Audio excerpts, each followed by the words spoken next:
Obama defends black woman from racist attackers. What happens stuns all. The quiet bustle of a Midwestern small town unfolded like any other day. Children's laughter mixed with the shuffle of feet on the sidewalk, the clinking of plates in the diner, and the faint hum of car engines rolling over cracked asphalt. Yet, not far from the diner, tension simmered, a sharp contrast to the otherwise calm setting. Lorraine adjusted the scarf on her head, pulling it tighter as she leaned against the brick wall outside the diner. She wasn't there for long. She had only paused to rest after running errands. Her hands clutched a shopping bag filled with groceries, simple items she'd picked up from the market across town. But standing there, she felt the weight of eyes on her. The kind of eyes that didn't look at her, they looked through her. The men gathered nearby weren't talking loudly, but their glances and snickers carried. Dressed in scuffed boots, frayed hats, and heavy coats, they looked like relics of another era. Earl, the ringleader of the group, leaned on his cane, though it seemed more for show than necessity. His wiry frame and sunken eyes gave him a predator's appearance. Lean, sharp, and always calculating. He whispered something to the man beside him, and the two chuckled, their laughter lacking any warmth. "Hey," Earl called, the words slicing through the otherwise pleasant sounds of the street. Lorraine stiffened, clutching her bag tighter. She didn't turn. She didn't want to. She'd lived in this town for years, but that didn't mean she felt at home. Encounters like this were a grim reminder of why. "Lady, I'm talking to you," Earl said louder, taking a step closer. His friends followed, fanning out behind him like a pack of wolves. Lorraine's breath hitched, but she forced herself to keep her eyes on the sidewalk in front of her. Maybe if she stayed silent, they'd leave her alone. But Earl wasn't the kind to let things go. "You lost or something?" he asked, his voice dripping with mockery. "Don't think I've seen you standing around here before. You waiting for someone to pick you up? Or what?" The snickers from the other men grew louder. Lorraine's fingers dug into her shopping bag. She told herself to stay calm, to not react, to let their words slide off her like water on glass. "I'm just taking a break," she said quietly, keeping her voice steady. "A break?" Earl repeated, his tone mocking. "A break from what? Begging? Or maybe you're waiting for one of those handouts you people love so much." That drew a louder laugh from the group. Earl looked back at them, grinning as if he'd just delivered the joke of the year. Lorraine felt her cheeks burn, but she kept her face neutral. She wasn't going to let them see how their words got to her. That was what they wanted. "I don't need anything from you," she said, her voice firm. "Now if you'll excuse me, I'll be on my way." But as she stepped away from the wall, Earl moved to block her path. His cane tapped the ground in front of her, a deliberate barrier. His friends circled in closer, their postures casual but threatening. "Hold on now," Earl said, his grin fading into something colder. "I wasn't done talking to you. You don't just walk away like that. We're just trying to be friendly after all." Lorraine's chest tightened. She looked around, hoping to catch the eye of a passerby, but most people avoided looking her way. The ones who did glanced quickly before walking faster, their discomfort evident. This wasn't their business, and they weren't about to make it theirs. "I don't have time for this," Lorraine said, stepping to the side, but Earl moved with her, keeping her pinned. "Why the rush?" Earl asked. "You think you're too good to talk to us? Too good to live here?" "Leave me alone," Lorraine said, louder this time. Her voice wavered, and she hated herself for it. "Or what?" Earl challenged, leaning in closer. His breath smelled of tobacco and stale coffee. "You gonna call someone? Who's gonna come help you?" "Ha!" The men laughed again, their voices louder now, emboldened by the lack of anyone stepping in. Lorraine's fists clenched at her sides. She didn't know what to do. She didn't want to escalate things, but every word out of Earl's mouth pushed her closer to breaking. "What's going on here?" The voice wasn't loud, but it carried a calm, measured tone that somehow cut through the jeers and laughter. Earl turned, his scowl deepening as he scanned for the source.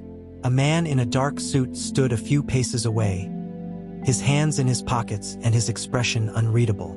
He wasn't from around here, that much was obvious. His polished shoes didn't belong on these cracked sidewalks, and his crisp suit stood out against the worn jackets and hats of the men gathered around. Lorraine's heart skipped a beat when her eyes landed on him. She knew that face. Everyone knew that face. But Earl didn't seem to recognize him right away. "What's it to you?" he asked, his voice laced with irritation. The man took a step closer, his eyes sweeping over the group before settling on Lorraine. "Just wondering why a group of grown men feels the need to corner a woman on the street," he said. His tone was polite, but there was steel underneath it. Earl bristled, his shoulders squaring as he tried to reclaim the upper hand. "This ain't got nothing to do with you," he said. "Why don't you keep walking, mister? We're just talking. That's all."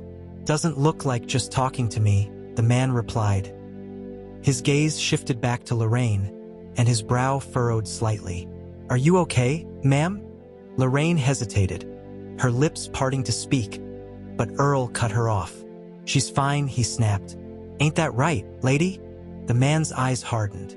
He took another step forward, his presence filling the space between Earl and Lorraine. "I think I'll let her answer that," he said. Earl's confidence wavered for the first time. He glanced back at his friends, but they didn't seem as eager to back him up now.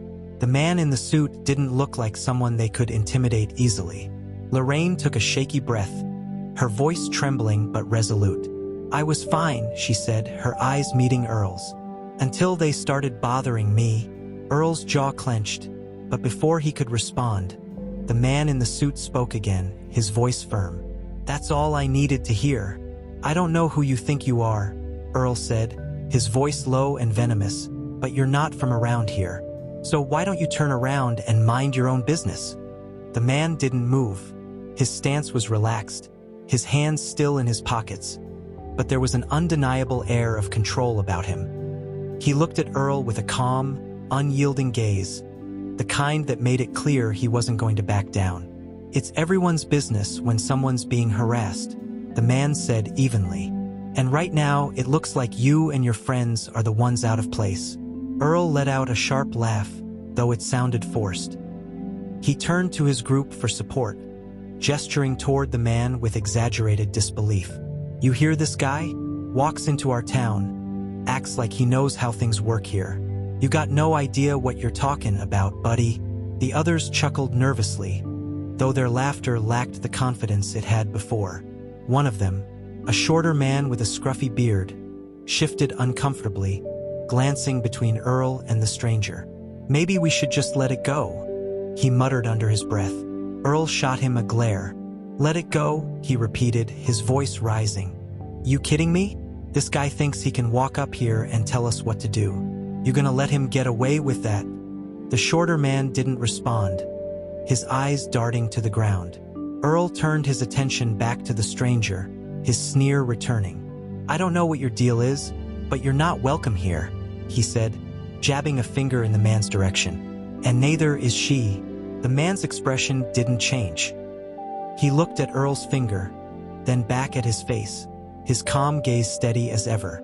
"You seem awfully interested in deciding who belongs here," he said. "But from what I can see, you're the one causing the problem." Earl's nostrils flared, his grip tightening on his cane. "You don't get it, do you?" he growled.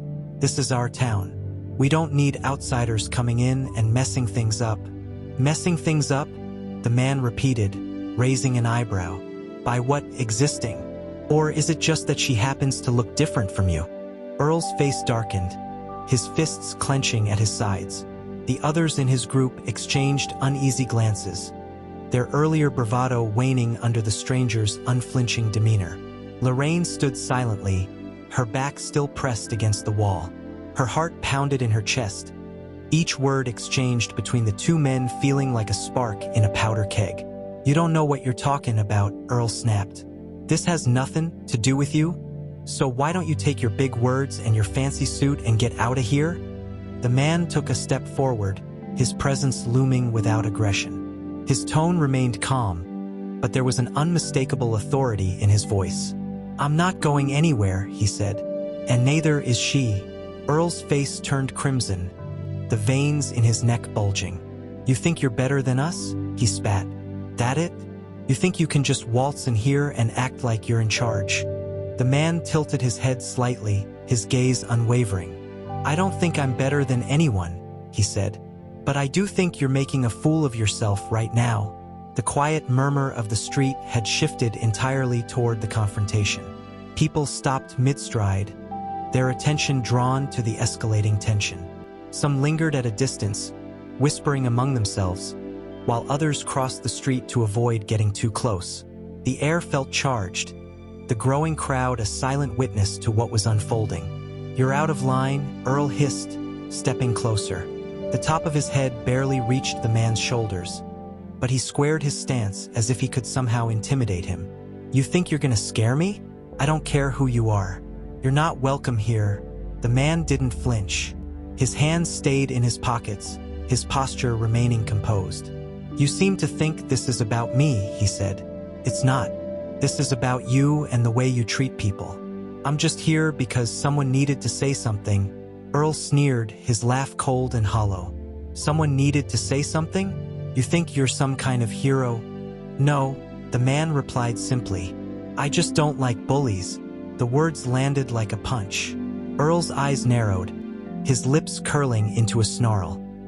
He opened his mouth to retort, but the weight of the man's words hung in the air, silencing him for a moment. His friends shifted uneasily behind him, their earlier confidence replaced with uncertainty. "You don't know anything about me," Earl said finally, his voice trembling with poorly concealed anger. "You don't know how things work around here." The man took another step forward, his presence towering over Earl. "I know enough," he said, his tone steady. "I know that if you have to rely on fear and intimidation to make your point, then maybe you don't have much of a point at all." The murmurs from the growing crowd grew louder, the onlookers exchanging glances as the tension continued to build. Lorraine's hands trembled as she clutched her shopping bag, her heart pounding in her chest. She had never seen anyone stand up to Earl like this, and part of her worried about how far he would go to save face. Earl looked back at his friends, his expression desperate. "You just gonna stand there?" he snapped at them. "Back me up here." The shorter man hesitated, his eyes darting between Earl and the stranger. "I don't know, Earl," he muttered. "Maybe we should just—" "Shut up," Earl barked, his voice cracking. He turned back to the man in the suit, his frustration boiling over. "You think you can come here and lecture me? You don't belong here. Neither of you do." The man didn't respond immediately. He looked at Earl for a long moment, his expression calm but resolute. Then finally he spoke. "Maybe it's time you stopped worrying about who belongs and started asking yourself why you're so afraid of people who are different from you." Earl's face twisted with rage, his usual bluster barely concealing the growing crack in his confidence. He glared up at the man in the suit, the crowd's whispers fueling his anger. The faint tremor in his clenched fists betrayed his frustration. His authority, something he'd wielded unchecked in this town for years, was slipping through his fingers. "You've got a lot of nerve," Earl spat, stepping closer. The toe of his scuffed boot barely missed brushing the polished leather of the man's shoes. "Think you can waltz in here and act like you know something about me? You don't know a damn thing." The man's expression remained calm, his posture unyielding. But before he could respond, Earl raised his cane, not to strike but to jab it into the man's chest, a deliberate provocation. "You better watch yourself, big shot," Earl growled. "You're not in charge here." At that, the man's body shifted slightly, leaning back just enough to avoid the full force of Earl's gesture. His hands remained at his sides, but the tension in his jaw betrayed his restraint. "I'd advise you not to do that again," he said, his voice low and measured. Lorraine flinched at the sudden escalation, her instinct to step forward colliding with her fear of making the situation worse. She glanced at the crowd that had gathered, searching their faces for anyone who might step in. But no one moved. The onlookers were frozen in a collective state of discomfort and curiosity. "You're really testing my patience," Earl sneered, his voice growing louder, more desperate. "You think you're untouchable? I don't care who you are. You don't belong here." The man didn't answer immediately.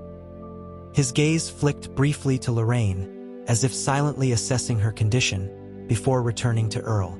"You're awfully focused on who doesn't belong," he said, his voice even. "Maybe you should take a look in the mirror." Earl's face turned crimson, his pride stung by the quiet strength in the man's tone. Without warning, he shoved his cane forward again, this time with more force, striking the man's chest.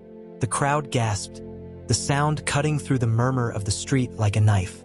The man staggered back a step but quickly regained his balance. Before Earl could react, a second figure emerged from the crowd, taller, broader, and with a purposeful stride. The man wore a dark suit like the first, but his presence radiated a different kind of authority. His eyes scanned the situation quickly, his hand moving to his earpiece as he positioned himself between Earl and the man in the suit. "Sir, step back," the newcomer said firmly, his voice commanding. It was clear from his demeanor that he wasn't here to negotiate. Earl blinked, his bravado faltering as he took in the second man. "Who the hell are you?" he snapped, his voice tinged with uncertainty. "That's enough," the bodyguard said, ignoring the question. His gaze locked onto Earl's with a sharpness that made even the most brazen men think twice. "I'm not going to ask again. Step back." The tension in the air was palpable, the onlookers leaning in as if waiting for a spark to ignite the situation further. Earl's friends shifted uneasily, their earlier confidence evaporating under the weight of the bodyguard's imposing presence. One of them muttered something under his breath, but Earl didn't hear it. He was too focused on the man in front of him. "You don't scare me," Earl growled, his voice cracking slightly. He jabbed the cane forward again, but this time the bodyguard caught it midair with a single swift motion. His hand gripped the cane tightly, holding it in place as he stepped closer to Earl. "I said, enough," the bodyguard repeated, his tone ice cold. His grip on the cane was firm but controlled, a silent warning. Earl tried to pull it back, but the man didn't budge, his strength evident in the way he stood unyielding against the older man's struggle. "You think you can push me around?" Earl snapped, his voice rising with a mix of anger and desperation. "I don't care who you work for. You don't tell me what to do." The bodyguard didn't respond. He simply held Earl's gaze, his silence more powerful than any words. The tension was unbearable, the crowd murmuring nervously as they watched the standoff unfold. Then Earl made his move. With a sudden burst of aggression, he let go of the cane and lunged forward, shoving the bodyguard with both hands. It was a clumsy, desperate act, but it was enough to provoke a response. The bodyguard stepped back slightly, his composure intact, but the push had shifted the dynamic. Before the situation could escalate further, the man in the suit raised his hand, his voice cutting through the chaos. "Stand down," he said, directing his words to the bodyguard. "Let him speak." The bodyguard hesitated, his eyes narrowing slightly, but he obeyed, releasing his grip on the cane and stepping back. Earl grabbed the cane quickly, his expression a mix of triumph and confusion. "Yeah, that's what I thought," he sneered, though his voice lacked its earlier bravado. The man in the suit stepped forward, closing the distance between himself and Earl. "You think this makes you strong?" he asked, his tone calm but firm. "Ganging up on a woman, lashing out when someone calls you out on it. That's not strength. That's fear." Earl's face twisted in rage. "Don't you lecture me," he shouted, pointing the cane at the man's chest. "You don't know anything about me, or how things work here." "Then explain it to me," the man said, his tone unshaken. "Tell me why you think it's acceptable to treat someone this way. Because from where I'm standing, it looks like cowardice." The crowd murmured louder now, the tide of public opinion beginning to shift. Earl's friends exchanged uneasy glances, their earlier laughter long forgotten.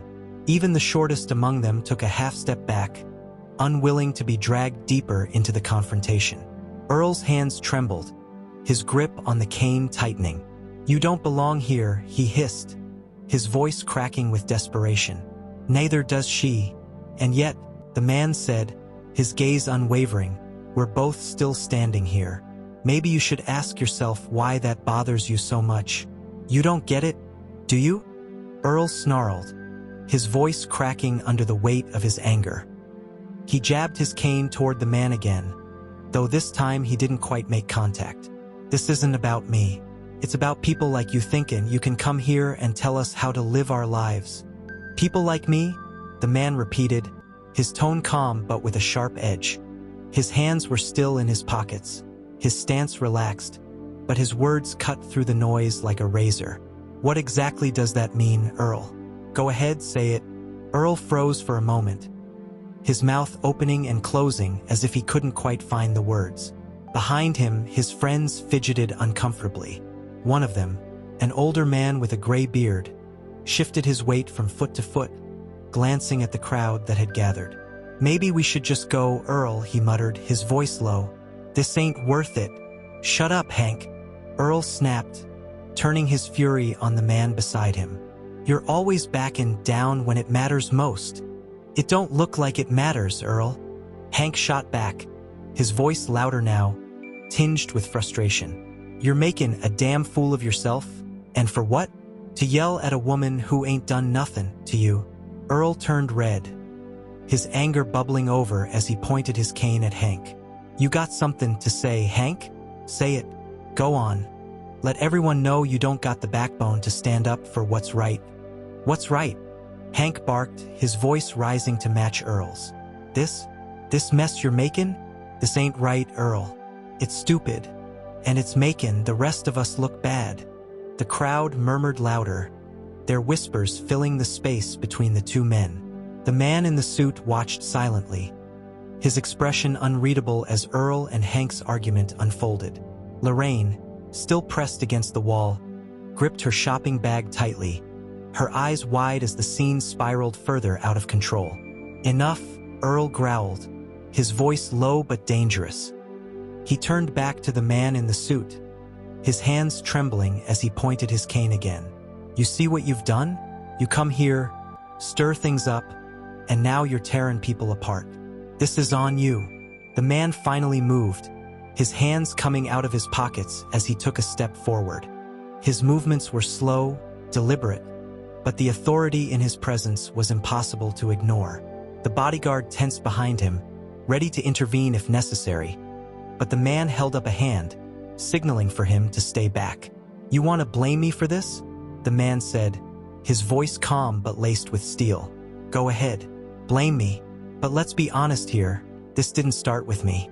It started the moment you decided that someone else didn't deserve to stand where you're standing just because they look different. Earl's lips curled into a sneer, his voice rising again. You don't know a damn thing about me. You don't know what it's like to live here, to watch everything you've built get taken away by people who don't belong. Taken away? The man repeated, his voice sharp. What exactly has been taken from you, Earl? Your dignity? Because from where I'm standing, you're the only one throwing that away. The crowd let out a collective gasp, the tension snapping like a taut rope. Earl's grip on his cane tightened, his knuckles white as he took another step forward. You think you're so clever? Don't you? He hissed. Think you can stand there and talk down to me like you're better than I am? The man didn't flinch. I'm not better than you, he said evenly, but I know how to treat people with respect. Maybe you should try it sometime. The words hit Earl like a slap, and for a moment it seemed like he might actually explode. He turned back to his friends, his voice rising to a near shout. Are you just gonna stand there and let him talk to me like this? What the hell is wrong with you?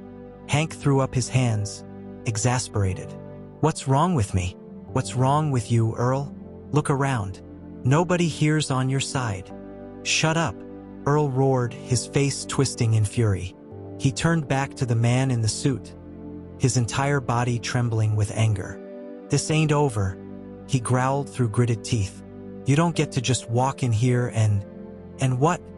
The man interrupted, his voice calm but cutting. And remind you that your fear doesn't give you power? That bullying someone doesn't make you strong?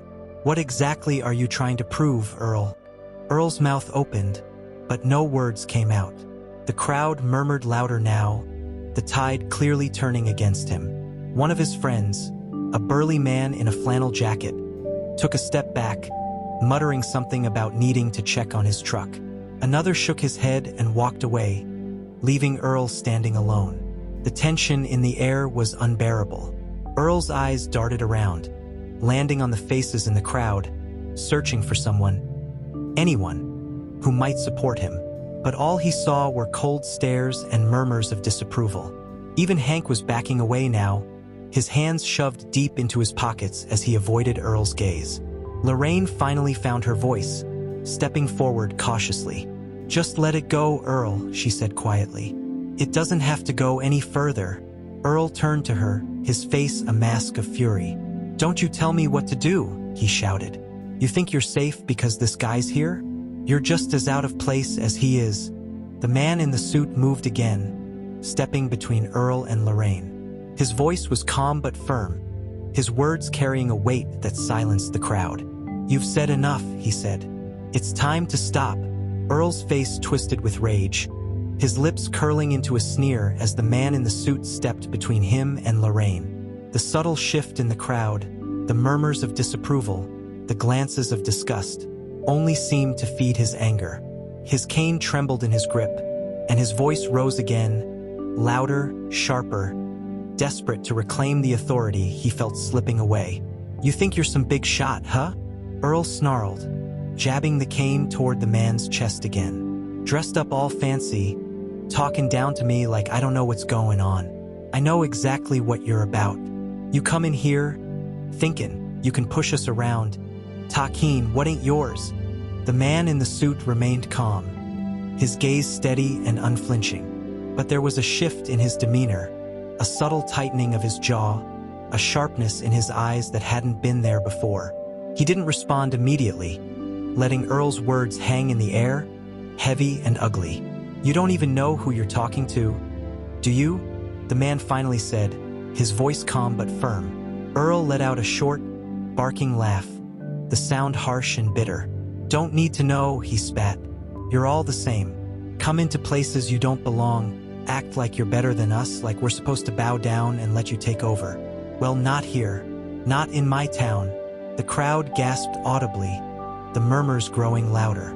Earl's friends, what was left of them, began to edge further away, their discomfort written all over their faces. Even Hank, who had tried earlier to de-escalate, looked horrified at Earl's words. The man's expression didn't change, but his voice carried a sharper edge now. "You don't even see people, do you?" he said. "You just see what you've been taught to hate." "I see just fine," Earl snapped, his voice cracking. "I see a woman who don't belong here standing there like she's got the right to take up space. And I see you sticking your nose where it don't belong, thinking you can tell me how to act in my own damn town." Lorraine flinched at Earl's words, her fingers tightening around her shopping bag. She wanted to speak, to shout, to defend herself, but the weight of years of similar encounters pressed down on her chest, stealing her breath. This wasn't the first time someone like Earl had tried to put her in her place, but it was the first time she'd seen someone stand up to him so directly. The man stepped closer to Earl, his posture still calm but now carrying an unmistakable authority. "Let me tell you something," he said, his voice cutting through the rising chaos like a blade. "This isn't your town. You don't own the streets, the air, or the people who live here. And you sure as hell don't get to decide who belongs." Earl's face flushed a deeper red, his hands trembling with a mix of rage and embarrassment. He pointed his cane at the man again, this time shoving it forward hard enough to poke into his chest. "Don't you lecture me, boy," he shouted, his voice booming. "You don't get to come in here and talk to me like that."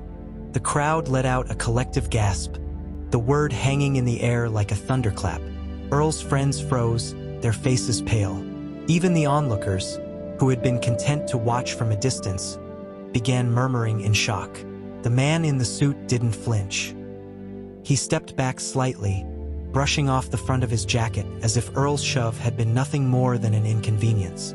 His calm composure remained, but his voice carried a new weight, a quiet, simmering anger that was impossible to ignore. "Boy," he repeated, his tone sharp, "that's the best you've got?" Earl doubled down, his voice shaking with the force of his anger. "That's right. he shouted. You think just 'cause you've got a nice suit and some fancy words, you're better than me? You ain't nothing. You're just another. Don't you dare, Lorraine said suddenly, her voice rising above the crowd. She stepped forward, her trembling hands clenched into fists. Her voice cracked, but the fire in her eyes burned brightly. Don't you dare finish that sentence. Earl rounded on her, his sneer widening as he saw her step out of the shadows. Oh, now you've got something to say, huh? He jeered. Guess it's easy to talk big when you've got someone else fighting your battles for you. She doesn't need anyone to fight her battles, the man interrupted, his voice cutting through Earl's tirade like a whip. But she shouldn't have to fight this one at all. The only reason she does is because of people like you. People too afraid of change, too afraid of anything different, to see the humanity in others. Earl bristled, his hands tightening around the cane. You don't scare me, he hissed. None of you do. You're just passing through just like all the others. But me? I've been here my whole life. This is my home. Then maybe you should act like it, the man said sharply, his voice ringing out over the murmurs of the crowd. A real man doesn't tear people down to make himself feel bigger. A real man protects his community, stands up for what's right. All you're doing is showing everyone here exactly how small you are. Earl's face twisted with fury, his body shaking as he fought to keep control of the situation. You don't know me, he shouted, his voice cracking. You don't know a damn thing about me.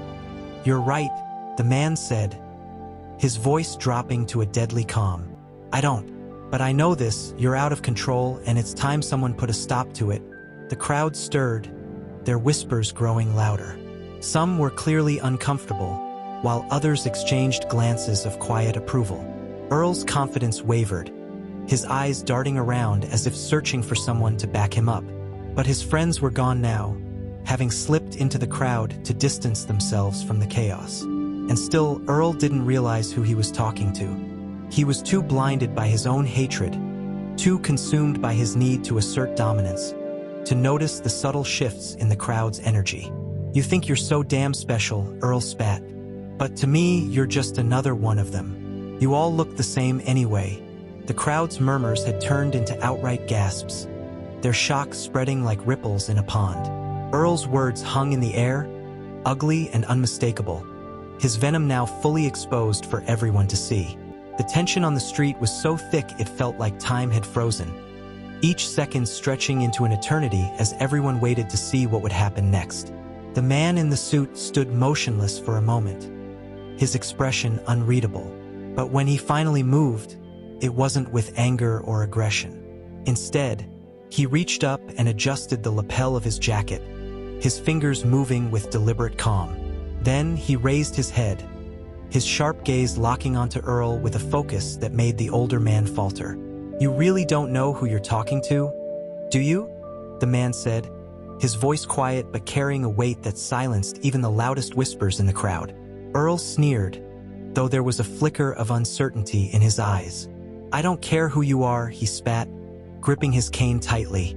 You're nothing to me, just another outsider who doesn't belong. The man's lips pressed into a thin line, his patience clearly nearing its limit. But instead of responding to Earl directly, he turned slightly, his gaze sweeping over the gathered crowd. His voice, calm yet commanding, cut through the noise like a blade. Do any of you recognize me? The question hung in the air, and for a moment, no one spoke. Then, a young woman near the back of the crowd let out a small gasp. Wait a minute, she murmured, her eyes widening as realization dawned. Is that? It is. Another voice chimed in, louder this time. It's him. The murmurs grew louder, the crowd shifting as more people began to put the pieces together. Faces turned from confusion to recognition, their gazes snapping back to Earl as if waiting for the moment he would realize the magnitude of his mistake. Earl looked around, his expression twisting into a mix of annoyance and confusion. What the hell's everyone going on about? He barked, his voice rising. Why's everyone looking at me like that? The man in the suit finally stepped forward, closing the distance between himself and Earl. His calm demeanor hadn't wavered, but there was a sharpness in his tone now, a quiet authority that made it impossible to look away. "You say we all look the same," he said evenly. "But I think it's time you opened your eyes." Earl's brow furrowed, his mouth opening as if to retort, but the man didn't give him the chance. Slowly, deliberately, he reached into his jacket pocket and pulled out a simple item, a small, navy blue pin adorned with the iconic presidential seal. He held it up for a brief moment before tucking it back into his pocket, the gesture as subtle as it was powerful. The crowd erupted in whispers, the realization spreading like wildfire. "Oh my God," someone said. "It's Obama. It's him." Lorraine's hands flew to her mouth, her eyes wide with shock. She had suspected it from the moment he intervened, but seeing the confirmation still sent a jolt through her chest. The man who had stepped in to defend her, who had stood firm in the face of Earl's hatred, wasn't just anyone. It was Barack Obama, the former president of the United States. Earl's sneer faltered, his eyes narrowing as if trying to process what he'd just seen. That's not real," he stammered, his voice shaky. "This is some kind of trick. You're just some suit trying to scare me." Obama took another step closer, his gaze unyielding. "Do you really think I need a trick to stand up to you?" he said, his tone razor-sharp. "Do you think your words, your ignorance, and your hate are enough to intimidate me?" The crowd was silent now, their collective attention riveted on the confrontation.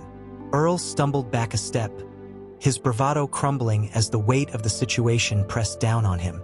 His friends, what few remained, took another step away, their discomfort palpable. Even Hank, who had been Earl's staunchest ally, shook his head and muttered, "You've gone too far, Earl." But Earl wasn't ready to let go. His pride, his ego, and his deep-seated hatred wouldn't allow it. He gripped his cane like a lifeline, his voice rising in desperation.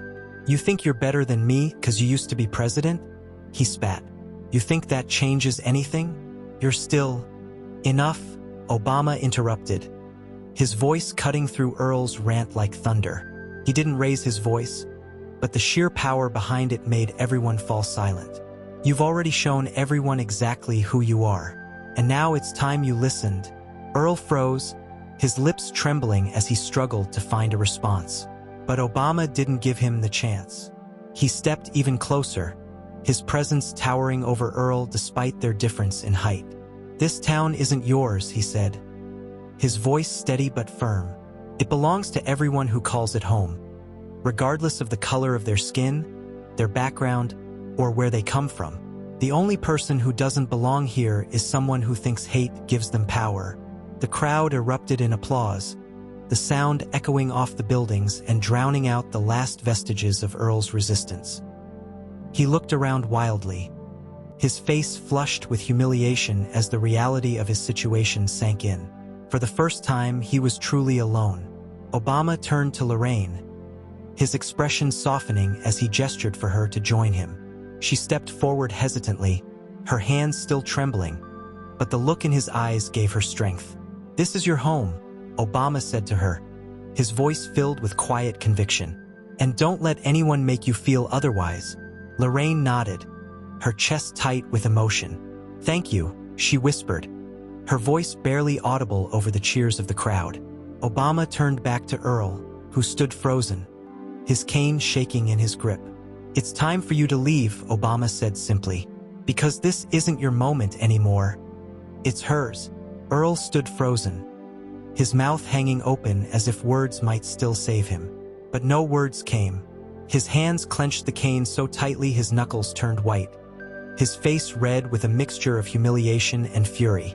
The crowd's applause thundered in his ears, every clap and cheer a reminder of how completely he'd been exposed. "You think you can run me out of my own town?" Earl finally snarled, his voice trembling as he swung his cane toward the ground in a fit of rage. The sharp crack of wood hitting concrete echoed, but it didn't have the effect he'd hoped. The crowd didn't flinch. They didn't scatter. Instead, their faces turned harder, less amused by his outburst and more disgusted by his refusal to back down. Hank, standing a few feet away, shook his head and spat on the ground. "You're a damn fool, Earl," he muttered, loud enough for everyone to hear. And you've been one for years. Ain't no one standin' with you now, so maybe you oughta take a good, long look at yourself before the sheriff gets here. Earl whipped his head around, his eyes narrowing. Sheriff, he spat. You think I'm scared of the sheriff? He's my cousin. Always has my back. Hank gave a low chuckle, but it wasn't friendly. Not today, Earl. You've crossed every line there is to cross, and even family ain't gonna save you from this one. At that moment, the sound of approaching sirens cut through the cheers and murmurs of the crowd. The flashing red and blue lights of a patrol car reflected off the shop windows, signaling that things were about to escalate even further.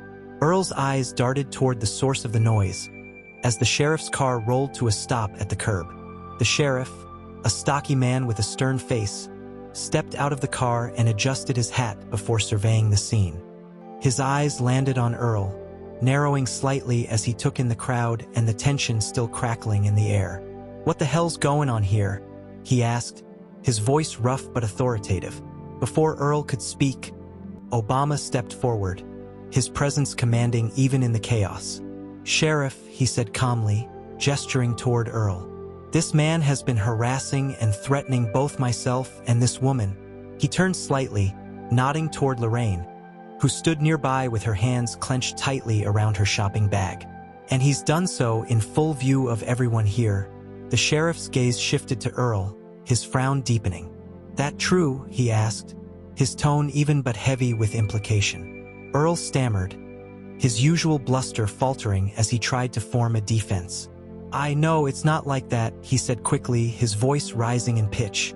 I was just having a conversation. These people are blowing it all out of proportion. The sheriff's eyes flicked to the crowd, and it was clear from their expressions that Earl was lying. Hank stepped forward, his arms crossed over his chest. He's full of it, he said flatly. Earl's been running his mouth all afternoon, calling names, swinging that cane around like he owns the damn place. He's lucky he didn't hurt anyone. The sheriff sighed, pinching the bridge of his nose. Earl, I've told you before to keep yourself in check, he said, his tone weary. And now you've gone and done this. In front of everyone. I didn't do nothing. Earl shouted, his voice cracking. This is a setup. You can't trust them. They're all against me. Against you. Obama's voice cut through Earl's rant, cold and sharp. The only person against you here is yourself. Every word you've said, every action you've taken, has shown exactly who you are. No one made you do this. You chose it. The sheriff's jaw tightened, and he stepped forward, placing a firm hand on Earl's shoulder. That's enough, Earl, he said. You're coming with me. Earl's eyes widened, his fury bubbling over into desperation. You can't arrest me, he shouted, struggling against the sheriff's grip. This is my town. You hear me? Mine. It stopped being your town the moment you let hate run your life, the sheriff said, his voice heavy with disappointment. He reached for the handcuffs on his belt, snapping them open with a sharp click. Turn around. Earl resisted, thrashing against the sheriff's hold. But it was no use. The older man's strength was no match for the lawman's training. Within moments, Earl's hands were cuffed behind his back, and he was being marched toward the patrol car, his protests falling on deaf ears. The crowd watched in stunned silence, their murmurs hushed as they processed what they were seeing. Hank shook his head again, muttering about damn time, as the sheriff loaded Earl into the back seat of the car. As the patrol car pulled away, the tension in the air began to dissipate, replaced by a sense of relief. The crowd started to disperse, their whispers carrying fragments of the confrontation. Earl's words, Obama's calm response, the sheriff's decisive action. Obama turned to Lorraine, his expression softening as the harshness of the moment began to fade. Are you okay?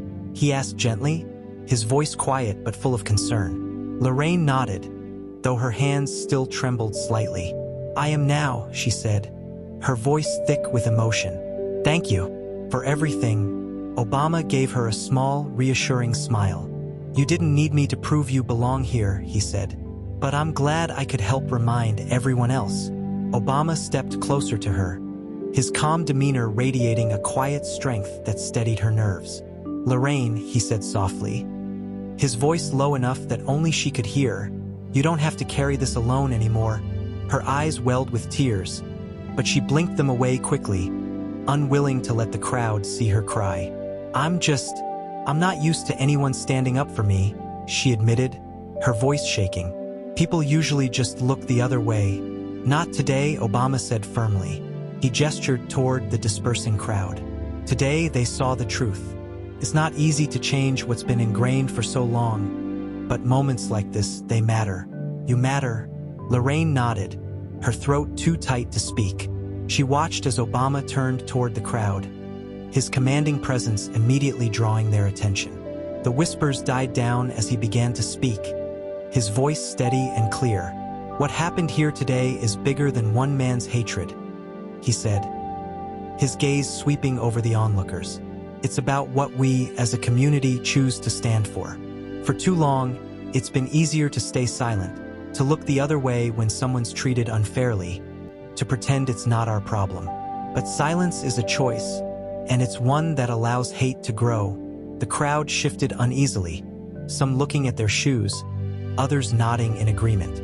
Obama's voice softened slightly, but his words carried the same weight. "It's not enough to say you're not part of the problem. You have to be part of the solution.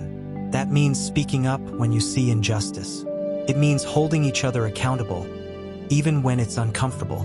And it means treating everyone, with the dignity and respect they deserve." A murmur of agreement rippled through the crowd, growing louder as people began to clap. Lorraine felt a swell of emotion in her chest as the applause grew, louder and more sustained than it had been during Earl's takedown. This wasn't just relief or approval. It was hope, a collective recognition that something important had shifted. Hank, still lingering at the edge of the crowd, stepped forward hesitantly. His weathered face was lined with regret, but his voice was steady as he spoke. "I should have said something sooner," he admitted, his gaze fixed on Lorraine. "We all should have. Earl's been like that for years, and we let him get away with it. I'm sorry for that." Lorraine met his eyes, her expression softening. "Thank you," she said quietly. It wasn't absolution, but it was a start. The crowd began to disperse after that, their conversations quieter, more thoughtful. The energy on the street had changed. The weight of Earl's hatred had been lifted, replaced by a sense of possibility. For Lorraine, it felt like she could finally breathe again. Obama turned back to her as the last of the crowd filtered away. "You've got a lot of strength, Lorraine," he said, his tone warm but serious. "More than most people I've met." She let out a shaky laugh, her shoulders relaxing slightly. "I don't feel very strong right now." "Strength isn't about how you feel," Obama replied. "It's about what you do even when you're scared. And today you stood your ground. That's real strength." Lorraine nodded, a small smile breaking through her lingering anxiety. "I guess I had some help," she said, glancing at him. Obama smiled back, his eyes crinkling at the corners. "We all need help sometimes," he said, "but what matters is what we do with it." As they stood there, the sheriff returned, stepping out of his patrol car with a clipboard in hand. He approached Obama with a mixture of respect and apprehension. "Mr. President," he said, his voice low, "I had no idea you were in town. I'm sorry about what happened. Earl's. Well, you saw what he's like." Obama nodded, his expression thoughtful. "What matters is how it's handled now," he said. "Make sure he's held accountable. For everything." The sheriff nodded solemnly. "Yes, sir."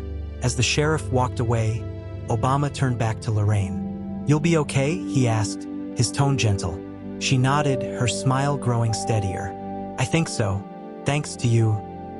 He hesitated for a moment, then reached out and lightly rested a hand on her shoulder.